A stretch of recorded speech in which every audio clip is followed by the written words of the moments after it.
Барлығына сәлем. Қазір сіздер естіп жүрген шығарсыздар, кәдімгі 5 литрлік майлар, яғни иісі жоқ майлар өте зиян дейді. Сондықтан біз қазір мен осындай майға шықтым. Майды базардан сатып алдым. 5 литрлік 3500 теңге. Құйылмай май ғой, өскемендікі деді ма, ұмытқан қай жақ екен. Бұл нерафинированное масло. Қазақша баламасын шын айтсам білмейді екенмін. Қарамаппын да қалай аударылатынын.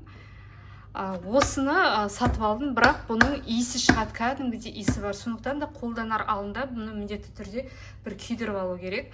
Енді мен кішкентайдан алып отырмын. Мысалы қазір өзіме шамамен керегін алып алам. Примерно осындай. Өйткені кішкентайдан істеймін ғой, тамаққа, басқа неге қалған тұра береді. Осыны сосын енді қыздырып алам. Кәдімгідей иісі шығады. Содан кейін қыздырып болғаннан кейін қазір жуа ашып, жуаны салып, жуаны бір күйдіріп алам ғой.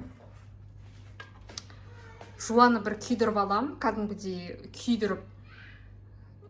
Содан кейін қойып қоям, суығаннан кейін жаймен осы майдан қолдана беремін. Сондықтан да егер сіздерінде мүмкіндіктеріңіз болса, майды осылай қолданыңыздар.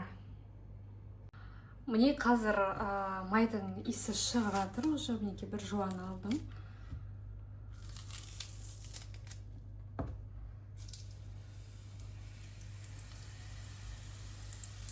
Иісі шығып жатыр, кәдімгідей.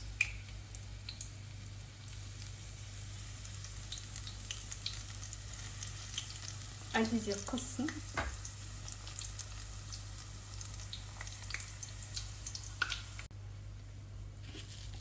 Осылай тағы осылай жуа салып жіберем.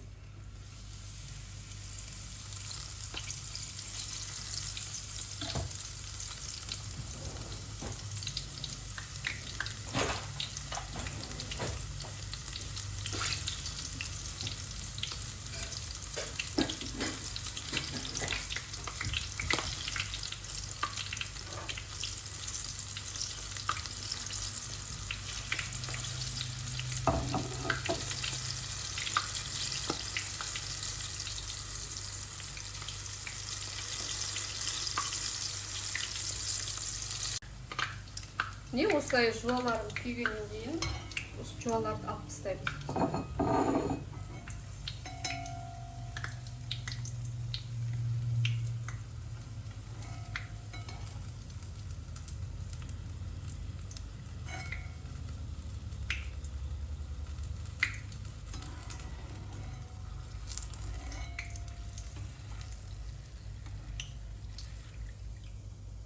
Немізді өшіреміз деп болады.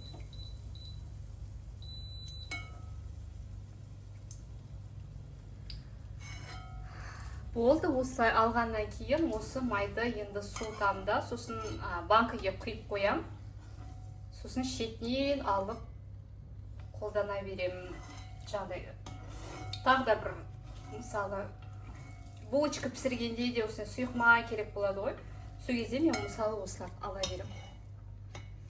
Қазір пицца пісірдім, онда рецептісін салам. Соған мысалы осы майдан қолдандым. Ешқандай иіс, дәм ештеңе де жоқ, кәдімгідей ете береді.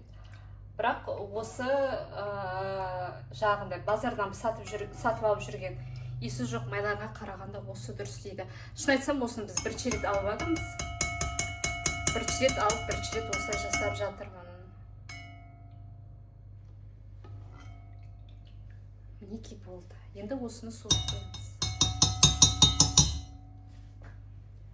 Ой-бой.